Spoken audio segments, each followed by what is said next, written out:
नमस्कार दोस्तों, मैं हूं राजीव और आप देख रहे हैं अमानत नॉलेज। दोस्तों, आज हम जानकारी प्राप्त करेंगे कि एक सब्सक्राइबर का सवाल है कि सर, मेरी नानी के नाम से या नाना के नाम से ज़मीन है और मैं उसे अपने नाम कराना चाहता हूं। मैं बहुत परेशान हूं, आप इसके बारे में बताएं कि मैं क्या करूं। तो दोस्तों, चलिए इसके विषय में जानते हैं। और जानने से पहले आप हमारे चैनल पर नए हैं तो चैनल को सब्सक्राइब कर लीजिए और बेल आइकन प्रेस कर दीजिए, क्योंकि जमीन संबंधित नॉलेजेबल वीडियो मैं आपके लिए लाता रहता हूं। चलिए आगे जानकारी प्राप्त करते हैं। तो दोस्तों, इस तरह की बात जब सामने आती है तो बात आती है वंशावली की। और वंशावली क्यों? तो दोस्तों, जब भी कोई व्यक्ति अपने पूर्वज के द्वारा जो जमीन अपने नाम कराना चाहते हैं, जैसे अगर उनके पूर्वज के नाम से जमीन है और वह चाहते हैं कि अपने नाम से मैं जमीन कराऊं, तो इसके लिए जरूरत पड़ती है वंशावली की।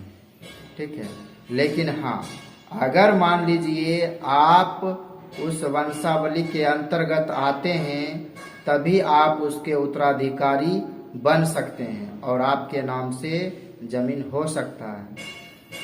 लेकिन अगर आप मान लीजिए कि उनके वंशावली के अंतर्गत आप नहीं आ रहे हैं, तो फिर मुश्किल रहता है, ना के बराबर ही होता है। ठीक है, लेकिन अगर मान लीजिए कि आप अपने पूर्वज, अपने दादा परदादा या फिर पिताजी के नाम से जो जमीन है उनको आप अपने नाम से अगर कराना चाहते हैं, तो ऐसी परिस्थिति में एक होता है कि बंटवारा पत्र बनता है। ठीक है, और बंटवारा पत्र के आधार पर जो है, उसी के आधार पर आपका जमाबंदी सभी भाइयों में अलग अलग कर दिया जाता है।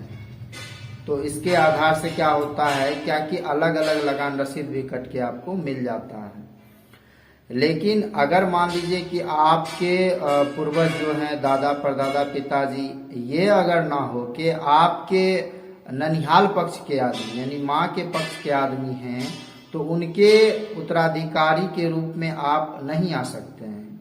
ठीक है, क्योंकि वो माँ का जो है एक अलग मतलब पक्ष हो जाता है। आप पिता के पक्ष के वंशावली में आते हैं और माँ के पक्ष में उनके जो मतलब नैहर के होते हैं, भाई हो, जो आपके मामा जी लगेंगे, उनके पक्ष में वो वंशावली के अंतर्गत हो जाते हैं। ठीक है, वो वहाँ के उत्तराधिकारी कहलाते हैं। लेकिन कुछ परिस्थितियों में यह देखा गया है कि मान लीजिए कि किन्हीं का बेटा नहीं है, सिर्फ बेटी ही है।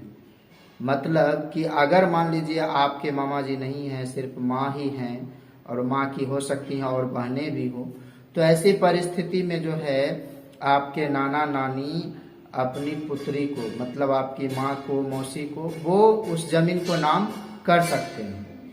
लेकिन उसके लिए जो है फिर वंशावली की जरूरत पड़ेगी, वहाँ आप बना सकते हैं।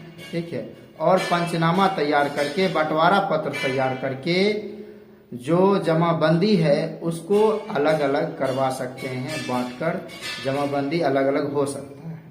लेकिन उससे जो बेहतर होता है दोस्तों, यह होता है कि अगर मान लीजिए उस जमीन को बंटवारा के आधार पर रजिस्ट्री करवा लेते हैं, जो शेयर बनता है उतने उतने शेयर का अगर रजिस्ट्री करा लेते हैं, तो वो ज़्यादा बेहतर रहता है भविष्य के लिए भी।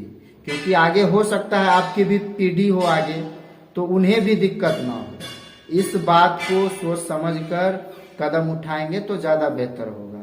एक तो है कि आसान तरीका है कि लोग बंटवारा पत्र तैयार करते हैं और उसके आधार पर जमाबंदी अलग अलग कर लेते हैं।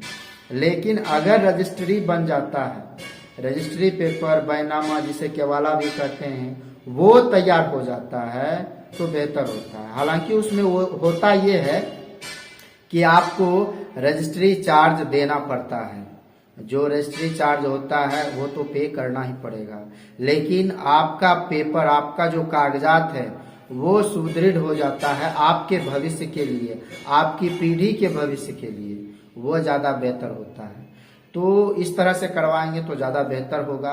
दो तरीके हैं, आपको जो बेहतर लगे वो आप करा सकते हैं। तो तो दोस्तों उम्मीद करता हूं कि अब आप समझ गए होंगे। अगर समझ में आ गया तो वीडियो को लाइक और शेयर करना ना भूलें। मिलते हैं नेक्स्ट वीडियो के साथ, तब तक के लिए अलविदा। थैंक्स।